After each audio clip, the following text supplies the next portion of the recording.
சாய்ராம். என் உயிரின் உயிரானவர்களே, இன்னைக்கு காலையில் கொடுத்த ஒரு பதிவில் தெரிந்தவர்களை பற்றி முடித்தோம். இதை முழுசாக சொல்லியிருக்கலாமே, இன்னும் எங்களுக்கு புரிஞ்சிருக்குமே அப்படின்னு ஒரு சாய்ராம் சொன்னாங்க. ரெண்டாவது, நீங்கள் சொன்னது 100க்கு 100 உண்மை.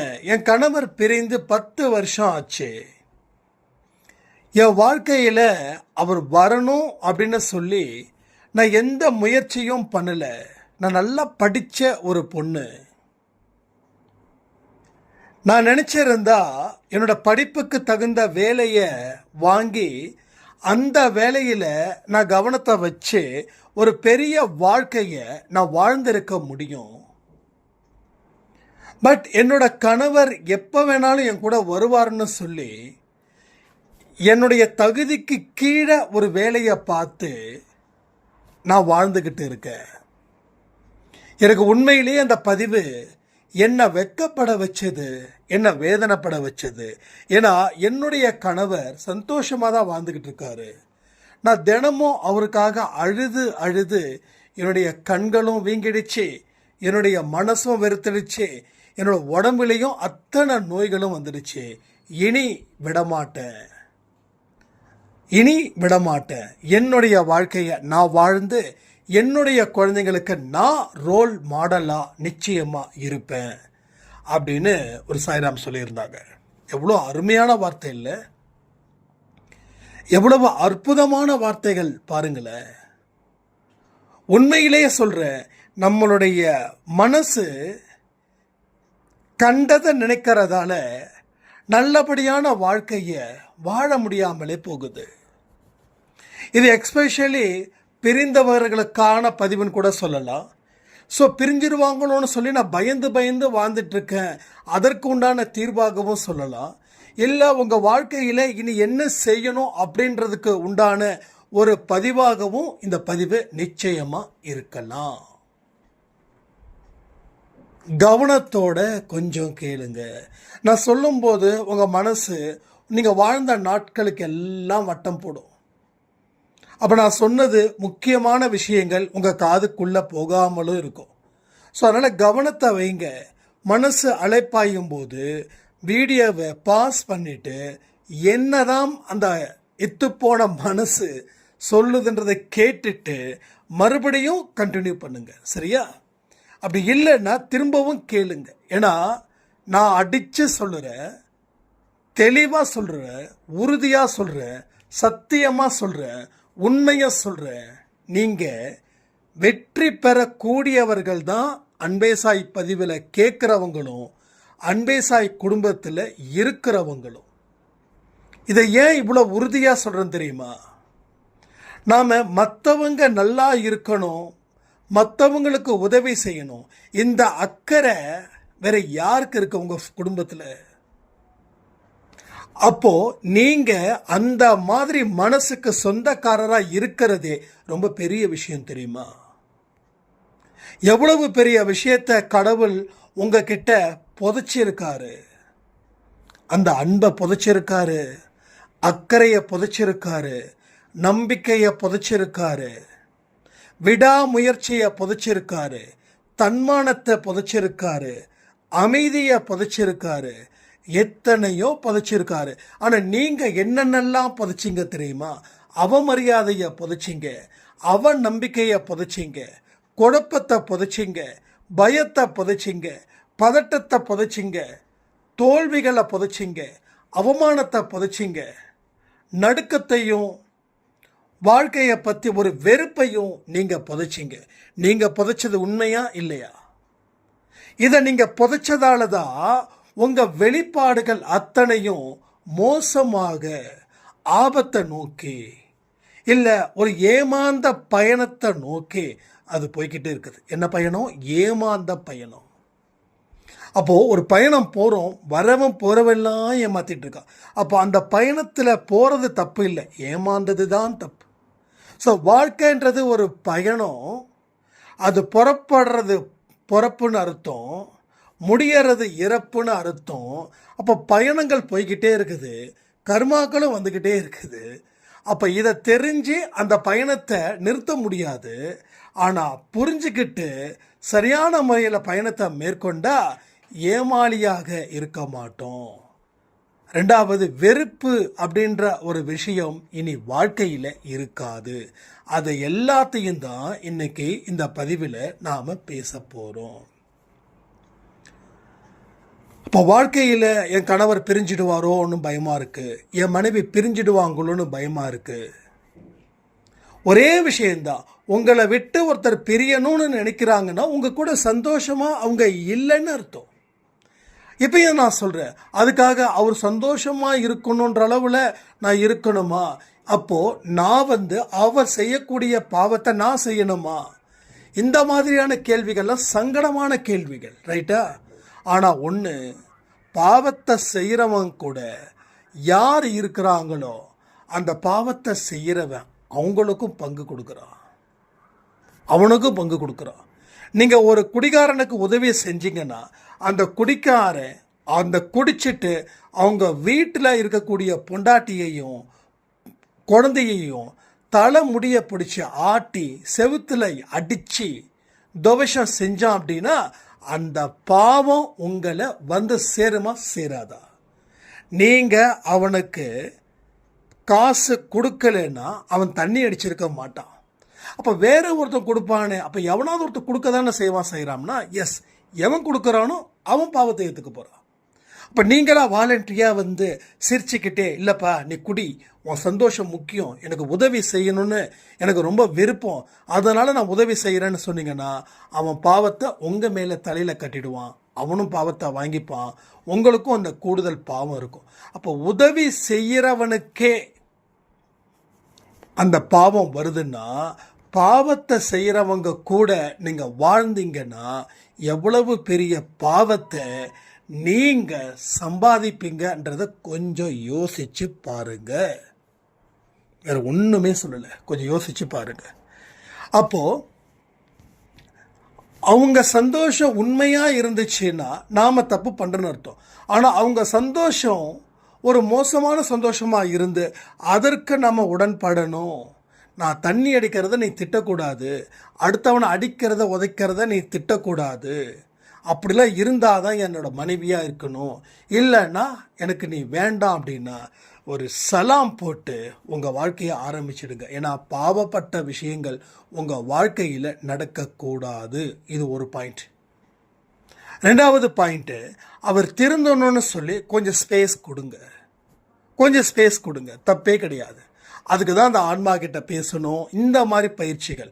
அதையும் தாண்டி கடவுள் இவர் திருந்த மாட்டாரு, இவங்க திருந்த மாட்டாங்க அப்படின்னா நீங்கள் முடிவு பண்ணது ஏதாவது ஒரு விஷயம் இருந்துச்சுன்னா அதை உறுதிப்படுத்துவதற்கு எந்த விதமான தாமதமும் ஏற்படுத்த வேண்டாம். இது கரண்ட்டில் நிகழ்காலத்தில் இருக்கக்கூடியவர்களுக்கு நான் சொல்கிறேன். அதையும் மீறி அவர் பிரிகிறார் அப்படின்னா ஒரு சலாம் போட்டுடுங்கன்ற நான்.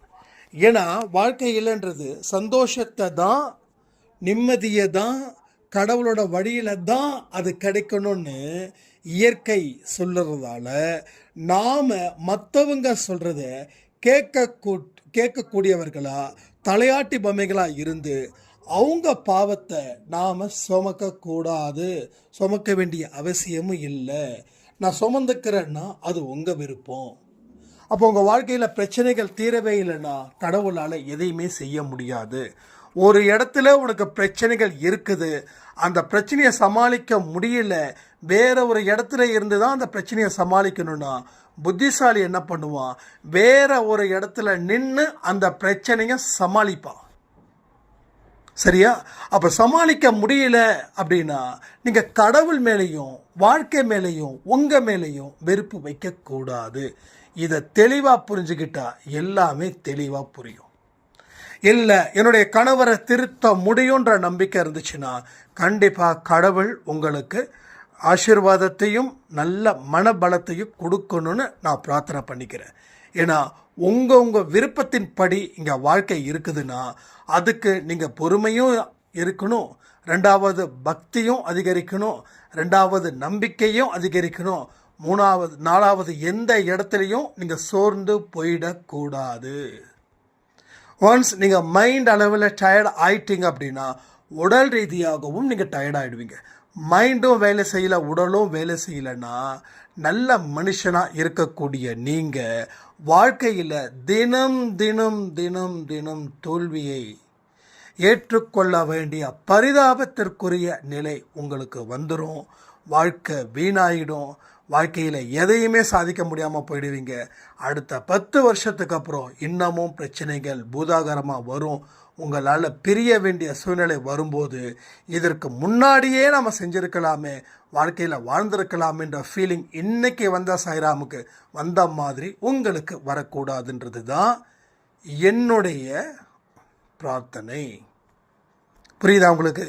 இப்போது கடவுள் உங்ககிட்ட வாழ்க்கையை கொடுத்துட்டார். எஸ், நான் எனக்கு எவ்வளவு தான் பிரச்சனை வந்தாலும் சரி, நான் இவரை விட்டு பிரியவே மாட்டேன். ரைட், சந்தோஷம். அப்போது அவருடைய பாவத்தையும் நீங்கள் ஏற்றுக்கிறீங்கன்னும் போது உண்மையிலேயே நான் கைத்தட்டி உங்களை வரவேற்கிறேன். ஆனால் ஒன்ஸ் பிரிய வேண்டிய நிலை வந்துருச்சுன்னா நீங்கள் ஸ்ட்ராங்காக இருப்பீங்களா? இதுதான் மெயின் கொஸ்டின். அப்போ யாரையும் நம்பக்கூடாது. எந்த ஒரு மனுஷனையும் டிபெண்ட் பண்ணாமல் உங்களை நீங்கள் நம்பணும். அப்போ உங்களுடைய சுயமரியாதை, உங்களுடைய தன்மானம், உங்கள் சுய அறிவு, உங்கள் சுய பலம், உங்கள் சுய ஒழுக்கம் எல்லாமே குறையாத அளவில் ஸ்ட்ராங் பண்ணி அதை வச்சிருந்தா எல்லாமே நடக்கும். அதற்கு உண்டான முயற்சிகளிலும் நீங்கள் இறங்குங்கள். அதாவது நான் திரும்ப திரும்ப ஒன்று சொல்கிறேன், உன் வாழ்க்கை உன் கையில். இது எல்லாருக்கும் பொருந்தும். கடவுளை வணங்குறவங்க, கடவுளை வணங்காதவங்க, நல்லவங்க, கெட்டவங்க, படித்தவங்க, படிக்காதவங்க எல்லாருக்குமே இது பொருந்தும். உன் வாழ்க்கை உன் கையில். நீ என்ன முடிவு பண்ணுறியோ அதுதான் உன் வாழ்க்கையை தீர்மானிக்கக்கூடிய சக்தியாக இருக்குது. நீ தீர்மானிக்கிறதன் படியும் நீ முடிவு செய்ததன் படியும் தான் உன் வாழ்க்கை அமைய போகுது. அப்போ நீ என்ன முடிவு பண்ணியிருக்க, என்ன தீர்மானிக்கிறன்றது தான் முக்கியம். இதை நோக்கி தான் உன் புத்தி, உன் மனசு, உன் சொல்லு, உன் செயல், உன் எண்ணம், மனிதர்கள் எல்லாமே வருவாங்க. நல்லவர்களாக நம்ம இருக்கிறோம், நல்லவர்களாக வாழறோன்னா உங்களை சுற்றி தீயவர்கள் கூட்டம் சத்தியமாக இருக்க வாய்ப்பில்லை. சத்தியமாக இருக்காது. நீங்கள் யாரையும் ஏமாத்தலை அப்படின்னா ஏமாத்துறவங்க உங்கள் கூட இருக்க வாய்ப்பே இல்லை. நீங்கள் உண்மையான அன்பு கொடுக்கக்கூடிய ஒரு சுத்தமான ஆத்மாவாக நீங்கள் இருந்தீங்கன்னா உங்களை சுற்றி இருக்கிற ஆன்மாக்களும் சுத்தமான ஆன்மாக்களாகவே இருக்கும். அப்போது சுத்தமில்லாத ஆத்மாவை சுத்தப்படுத்துறது கஷ்டம். சுத்தமில்லாத ஆத்மா உங்களை விட்டு விலகிறது நிச்சயம். பட் இதில் பாசிபிள் இருக்கா, அதில் பாசிபிள் இருக்கா அப்படின்னா 60% விலகிறதுல பாசிபிள், 40% சுத்தப்படுத்துறதில்ல பாசிபிள். எதையுமே இப்படி தான் நடக்கும், அப்படி தான் நடக்கும்னு சொல்லிட முடியாது. அப்போது எதிர்பார்ப்புகளை வச்சுக்கிட்டு இப்படி தான் இருக்குன்னு சொல்லிடவே முடியாது. ஆனால் உங்கள் வாழ்க்கையில் உங்களுக்கு தேவையான மூச்சு இல்லைன்னா எல்லாமே செயலற்று போயிடும். அந்த மூச்சு தான் பாசிட்டிவ் தாட்ஸ், பாசிட்டிவ் எனர்ஜி. நீங்கள் ஒரு எனர்ஜெட்டிக் பர்சன்ஸாக இருக்கும்போது உங்களை அசைக்க முடியாது. நீங்கள் ஒரு நெகட்டிவாக ஒரு பர்சனாக இருக்கும்போது ஒரு சின்ன தூசி கூட உங்களை வம்பெழுக்கும். புரிஞ்சுக்கோங்க. அதாவது போகிற வழியில் ஒரு சின்னதாக முள் குத்திட்டா ஐயோ முள் குத்திடுச்சு, போகிற நேரம் சரியில்லை, தொடங்கின நேரம் சரியில்லை, இப்படி ஆயிடுச்சு, இந்த நேரத்துலையா முள் குத்தணும், போச்சு எல்லாமே முடிஞ்சிடுச்சுன்னு சொல்லி அதே தாட்டோட பயணத்தை தொடர்ந்தாலும் சரி, இல்லை பயணம் செய்யாமல் இருந்தாலும் சரி, அது ஃபெயிலியராகவே மாறிடும். அப்போது ஆல்ரெடி நீங்கள் நெகட்டிவாகவே இருக்கீங்க. நீங்கள் நெகட்டிவ்னா பலகீனமானவனாக இருக்கீங்க. ஒரு சின்ன முள்ளு கூட உங்களை பார்த்து கிண்டலும் கேலியும் பண்ணுது. பட் நீங்கள் பாசிட்டிவாக இருந்தால் முள்ளு தானே, குத்துனது தானே, தூக்கி போட்டு ரொம்ப ரத்தம் வந்துச்சுன்னா சும்மா கையில் தண்ணியை வச்சு நல்லா தேய்ச்சி அதுக்கப்புறம் உங்கள் பயணத்தை தொடங்குவீங்க. முள்ளு குத்துன இடம் தெரியவே தெரியாது. ஸோ ஒருத்தன் முள்ளு குத்திருச்சேன்னு சொல்லி பயணத்தை அதே நினைப்போட பயணப்படுறான், அவனுக்கு தோல்வி கிடைக்குது, இன்னொருத்தருக்கு முள்ளு குத்திடுச்சு, அதை தூக்கி எறிஞ்சு அந்த இடத்துக்கு ஒரு சின்னதாக ஒரு மருந்தையோ இல்லை ஏதோ ஃபர்ஸ்ட் எய்டோ பண்ணிவிட்டு அவன் பாட்டுக்கு போகிறான், அவன் வெற்றி அடைஞ்சது. எப்படி இவனுக்கு சாத்தியம்?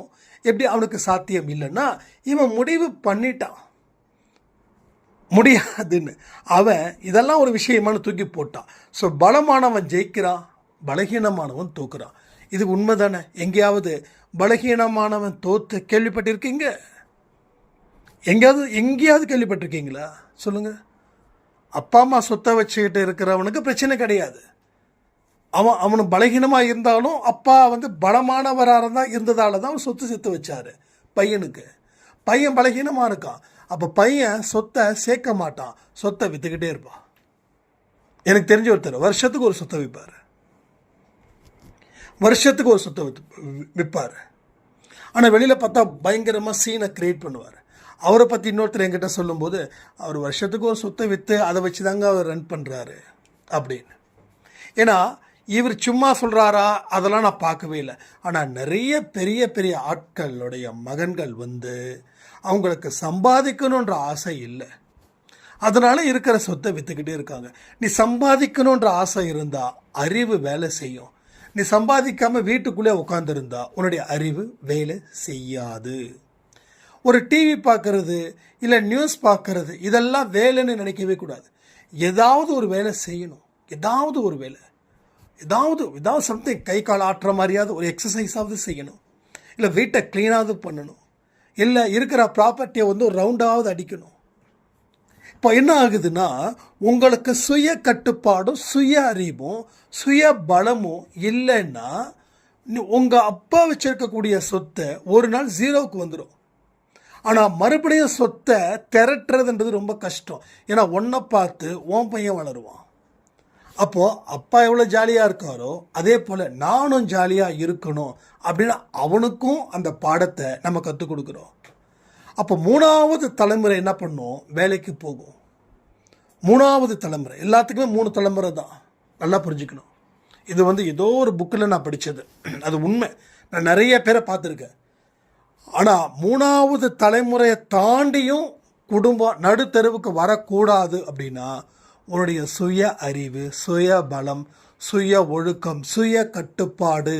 ஏன் சுயன்னு சொல்கிறேன்னா, எல்லாம் நீயா உருவாக்கு, நீயா அதை பெருக்குன்னு அர்த்தம்.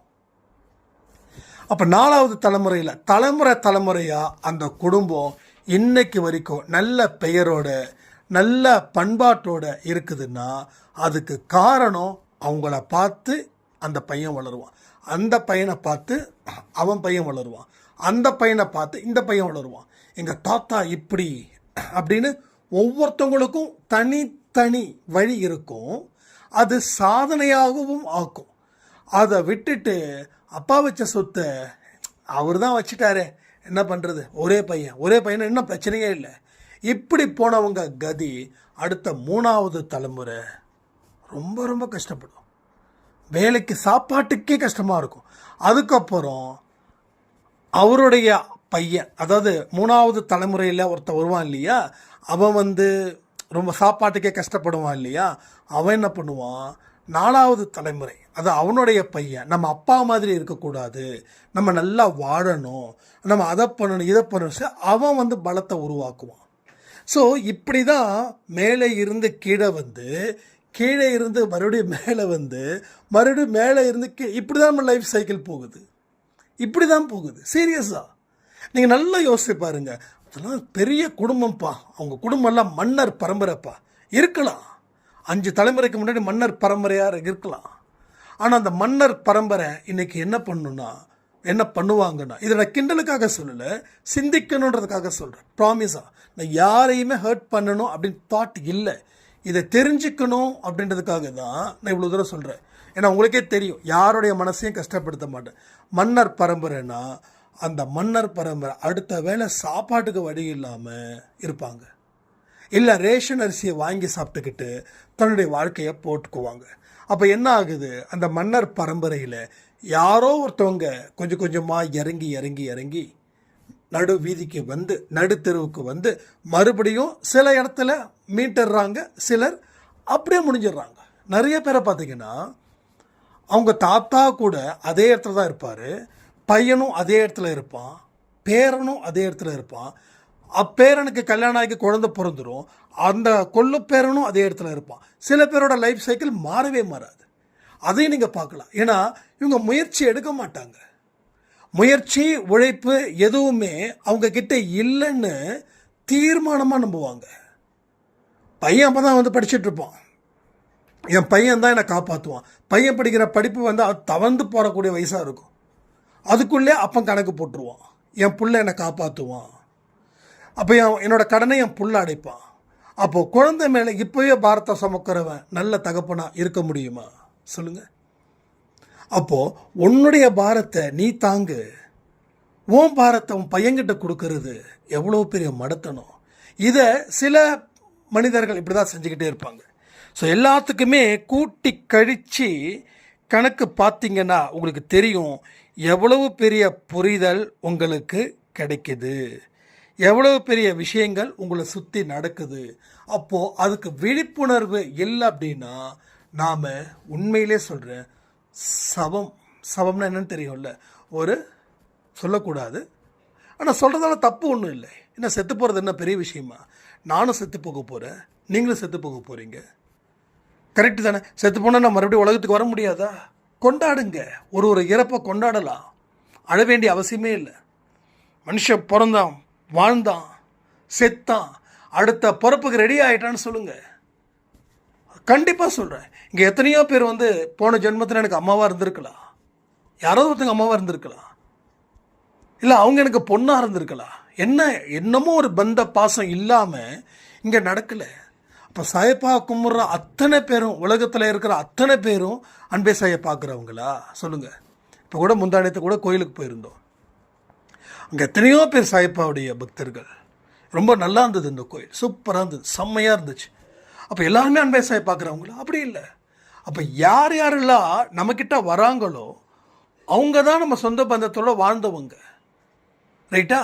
அப்போ எல்லாத்துக்குமே ஒரு கனெக்டிவிட்டி இல்லாமல் இல்லை. அதனால் இந்த பிரிந்து போனால் நான் துக்கம் தாங்க முடியல, துக்கம் தொண்டையை அடைக்குது, இது தேவையில்லாத ஒரு டைலாக். அதுக்காக உங்கள் மனசை இரும்பாக்கிக்க சொல்லலை. வாழ வேண்டிய வயசில் நீங்கள் பிரிவை நினச்சி ஏங்கி வாழ முடியாமல் போனால் கடைசியில் இந்த காலமும் இந்த உலகமும் உங்களை உணர்த்தும் ஏன் நீ வாடலைன்னு. அப்போ நீங்கள் பதில் சொல்ல முடியாது.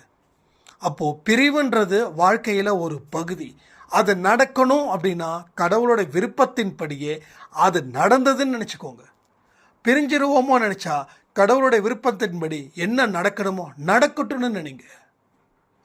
உங்கள் கணவரோ இல்லை உங்கள் மனைவியோ உங்களை பிளாக்மெயில் பண்ணுறாங்கன்னா ஒரே விஷயத்த சொல்லுங்கள், இந்த பார் கடவுள் என்ன விரும்புகிறாரோ அதான் இங்கே நடக்கும் அப்படின்னு சொல்லுங்கள். முதல்ல நம்பிக்கையை மட்டும் எந்த காரணத்தை கொண்டும் இழந்துடாதீங்க. ஏன்னா அன்பேசாய் குடும்பத்தில் ஜெயிக்க வேண்டியவங்க தோற்று போனால் அது எவ்வளவு கஷ்டன்றது நான் ஃபீல் பண்ண மாட்டேன், கடவுள் ஃபீல் பண்ணுவார். யார்? சாய்ப்பா ஃபீல் பண்ணுவார். அவர் ஃபீல் பண்ணிக்கிட்டு தான் இருப்பார்னு சொல்ல முடியாது. அந்த ஃபீலிங் ஒருவேளை கோபமாக மாறலாம். அப்போ கோபமாக மாறணுன்னா ராமன் நவமியில் என்ன நடந்ததுன்றத இங்கே யாரும் அவ்வளோ சீக்கிரம் மறக்கவே முடியாது. அந்த மாதிரி அவருடைய ஆட்டம் ருத்ர தாண்டவமாக இருக்கும், அதை புரிஞ்சுக்கணும். அப்போ அடுத்த ஜென்மம் கன்ஃபார்ம் பண்ணிட்டார், தலைவர் எழுதிட்டார், நீ திருந்தவே மாட்ட, உன் வாழ்க்கை முடிஞ்சிடுச்சு. கண்டதை நினச்சி கவலைப்பட்டு வாழ்க்கையில் ஜெயிக்க வேண்டிய இடத்துல நீ திரும்ப திரும்ப தோத்துக்கிட்டு இருக்கியே, நான் உன்னை வச்சு என்ன செய்ய முடியும்னு சொல்லி தீர்ப்பை எழுதிட்டாருன்னா தீர்ப்பு மோசமாக இருக்கும், கண்ணீரை வரவழைக்கிற தீர்ப்பாக இருக்கும். அது இந்த ஜென்மத்தில் மட்டும் இல்லை, அடுத்த ஜென்மத்திலையும். ஏன்னா அவ்வளவு வெறுப்பை நம்ம மேலே அவர் காட்டக்கூடாது. எல்லாரும் சொல்கிறாங்க சாய்ப்பா ரொம்ப அமைதியானவர், மன்னிக்கிறவர். மன்னிச்சுக்கிட்டே இருந்தால் பாவ மன்னிப்பை கேட்டு மறுபடியும் பாவம் பண்ணுற கூட்டமும் இருக்குது. பாவ மன்னிப்பை கேட்க வேண்டியது மறுபடியும், ஏன்னா அந்த பாவத்துக்கு பாவ மன்னிப்பு கேட்டாச்சு. பாவ மன்னிப்பு கேட்ட உடனே பாவங்கள் தீர்ந்துடுமா என்ன? யாராவது சொல்ல முடியுமா? பாவங்கள்லாம் தீராதுங்க, புரிஞ்சுக்கோங்க. பாவத்துக்கு உண்டான தண்டனை கிடைச்சே தீரும். அது எனக்கும் சரி, உங்களுக்கும் சரி. தண்டனை வேணா கொஞ்சம் ஃப்ளெக்சிபிள் பண்ணலாம். நான் அடிக்கடி சொல்கிறேன், ஒரு கொலை குற்றவாளி 10 வருஷம் சிறை தண்டனையை அனுபவிக்கிறவங்க 6 வருஷத்தில் கூட வெளியில் வரலாம். ஏன்னா அவன் கொலை பண்ணதோட நோக்கம், அவன் கொலை பண்ணும்போது இருந்த மனநிலை, 3வது இந்த சிறையில் அவன் நடந்துக்கிற விதம், இதை எல்லாம் பார்த்து தான் அவனை அந்த கைதியை என்னமோ பேர் சொல்லுவாங்க, அதுக்கு நற்சான்றிதழோ என்னமோ சம்திங், அது சரி ஞாபகம் இல்லை. அதை வச்சு வெளியில் வருவாங்க. ஏன்னா அவன் அடுத்தவனை சாகடிக்கணும் முடிவு பண்ணவே இல்லை. அவன் இவனால் பாதிக்கப்பட்டு எமோஷ்னலாக பண்ணதால். அதுக்காக நம்ம தப்புன்னு சொல்லலை. ஏன்னா என்னுடைய உயிரையே நான் மரணத்தை ஏற்படுத்திக்க கூடாது. ஏன்னா நானே எனக்கு சொந்தம் கிடையாது. என்னோட உயிர் தானாக போகணும். அப்போ என்னோட உயிரையே நான் எடுக்கக்கூடாதுன்னு சட்டம் இருக்கும்போது, நான் கோர்ட்டு சட்டம் அதை சட்டம் சொல்ல, கடவுளோட சட்டத்தின்படி தான் நான் வாழ்கிறேன். இப்போ கடவுளோட சட்டமும் கவர்மெண்ட் சட்டமும் ஒன்று தானே, புரிஞ்சுக்கோங்க. அப்போது என்னுடைய உயிரை நான் எடுக்காதப்போ இன்னொரு உயிரை எடுக்கிறது தப்பு. அப்போ ஏன் எடுத்தேன், எதுக்கு எடுத்தேன்னு ஆராய்ச்சி பண்ணும்போது, அவன் மோசமானவனாக இருக்கான், நான் நல்லவனாக இருக்கேன். என்னுடைய தற்காப்புக்காக நான் பண்ணும்போது அவன் இறந்து போயிட்டான். ஸோ இப்படி தான் கேஸ் இதாகும். அப்போது என்னுடைய நல் ஒழுக்கத்தின் அடிப்படையில் 10 வருஷம் கிடைக்கக்கூடிய தண்டனை 6 வருஷத்தில் முடிஞ்சு அடுத்த 4 வருஷம் எனக்கு கிடைச்ச மாதிரி, 4 வருஷம் எனக்கு ஃப்ரீயான மாதிரி. அதே போல் தான் இங்கே பாவத்திற்கு தண்டனை உண்டு, ஆனால் அந்த தண்டனை குறையும். ஆனால் பாவம் செஞ்சுட்டு பாவ மன்னிப்பை கேட்டு மறுபடியும் பாவம் செஞ்சா 10 வருஷம் அந்த தண்டனை கைதிக்கு 20 வருஷமாக மாற்றுவாங்க. புரியுதா? 20 வருஷமாக மாற்றுவாங்க. அப்போ ஒரு பாவத்தை செய்கிறோம், அப்போ கடவுள்கிட்ட மன்னிப்பு கேட்குறோம். மன்னிப்பு கேட்டதுக்கப்புறம் மறுபடியும் அந்த பாவத்தை செய்யலைன்னா தான் கடவுள் ஒன்று வாழ வைப்பார். இல்லைன்னா கடவுளே எவனாவது ஒருத்தன் சூழ்ச்சி வலையை விரிச்சிட்ருப்பான். அந்த இடத்துல உங்களையே போயிட்டு நீங்களே அவனுடைய வலையில் விழுகிற மாதிரி ஒரு வழியையும் அவர் பண்ணிடுவார். இதெல்லாம் புரிஞ்சுக்கோங்க. புரிஞ்சு நடந்தால் வாழ்க்கை ரொம்ப ஈஸி. திரும்பவும் சொல்கிறேன், உன் வாழ்க்கை உன் கையில் இருக்கிறது. இதை பார்த்து சிறப்பாக வாழுங்க, எல்லாமே நல்லா இருக்குன்னு சொல்லி இந்த பதிவை நான் முடிக்கிறேன். ஜெய் சாய்ராம்.